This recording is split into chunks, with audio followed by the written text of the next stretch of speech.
Good evening, it's good to be here.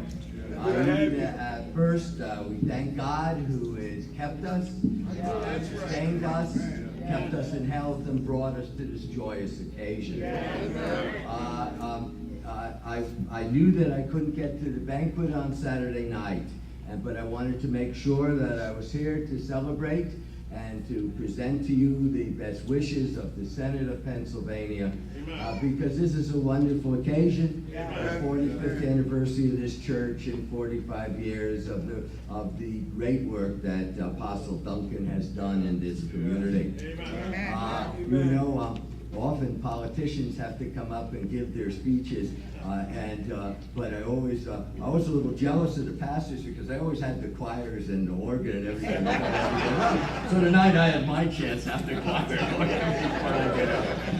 In fact, I think I've been into a lot of churches recently, and someone the other day said something on the Senate floor I agreed with. So I yelled out, "Amen, amen, and amen," and they all looked at me and said, "No harm." In fact, I felt good that I said it. But your pastor has done a tremendous job in this community. And I've been in this church, I think, for many, many years. Probably at least 30 years, Pastor Duncan, Apostle Duncan, that you have been pastor. I remember when I came here when you were just starting out here in this building. We've had the privilege to be involved working with the pastor in establishing the food cupboard, and more recently working with the pastor to get some of those computers here from some of our friends in the community. They were delivered, I hope. They've been delivered yet? Yes. Oh, good. I think that's the second set. We had the first one, now we had the second set. But again, it's the pastor's effort to make sure that the physical needs of people are taken care of through the food cupboard, that the intellectual needs are taken care of through the computers, and we help young people, and also through this church that the spiritual needs are taken care of. About 40 years ago, someone asked an esteemed rabbi, "Where's God?" And he answered, "Wherever you let him in." But you see, in order to let him in, we often need a person of God, as Pastor Duncan. Someone who can help us understand the means, the ways that we can let him in no matter where we are. Whether we're in happy occasions or sad occasions, whether we're at work or in the car or here at church. And once you let him in, we all know that God's, and in the words of that song, God's not dead, he's surely alive. Living on the inside. But someone has to help us once we let him in, and once the Spirit comes in, to understand that roaring, and to understand that indeed we ourselves can be that lion of change. Bobby, we want to be here to make sure, you're recognized and the church is recognized. I've been here, as you know, in good times and in some difficult times as well.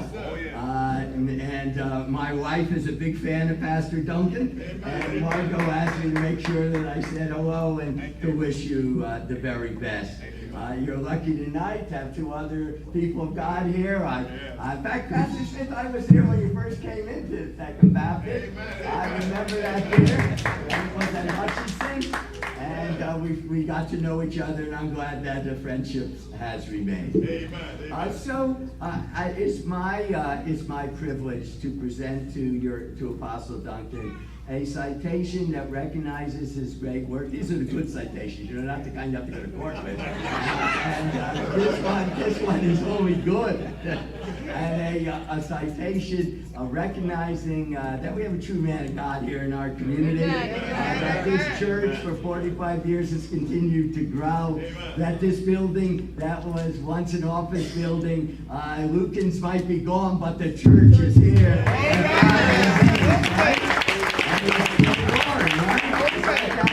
Inside of each of us. And to present this to you, Pastor, not only because you taught us how to find God and how to let him in, and you taught us about the lion, but you also knew that a church is part of a community. Amen. You know, and I'm sure my pastor friends will agree. You know, in Western thought and European, we identify ourselves by using the philosophy of Descartes. We say, I think, therefore I am. Amen. But in African thought, it's very different. I am because we are. Amen. And that is the essential difference, you see. And the black church understands that. It understands that we are all part of God. That God's light burns in each of us. And when we honor and we help each other, and when we work together as a community for change, we're honoring God. And the pastor has helped us honor God, not only as individuals, but as a community, and helping us reach out to each and every person. Because, you know, especially the children, we have to make sure that every child is given a good education, that every child is taught to the top of the curriculum, and that we have to understand that the types of policies that emanate out of Washington have to be stopped. We have to be able to make all those who are public service understand that God wants us to recognize and help each of us, because I am because what? We are. I am because we are. And Pastor Duncan knows that. And it's been a pleasure, Bobby, it's been a pleasure, Apostle, it's been a pleasure, my good friend, to congratulate you. Come on. And by the way, when you get a hug by Pastor Duncan, you really feel it. And he has a big heart. So on behalf of the Commonwealth of Pennsylvania, let me present you with this recognition of your years in the church and the good work that you've done. And I have a second, that's your personal copy, and I have a second copy, so you can keep it here in the church. And this is part of the records now of the Commonwealth of Pennsylvania. Thanks.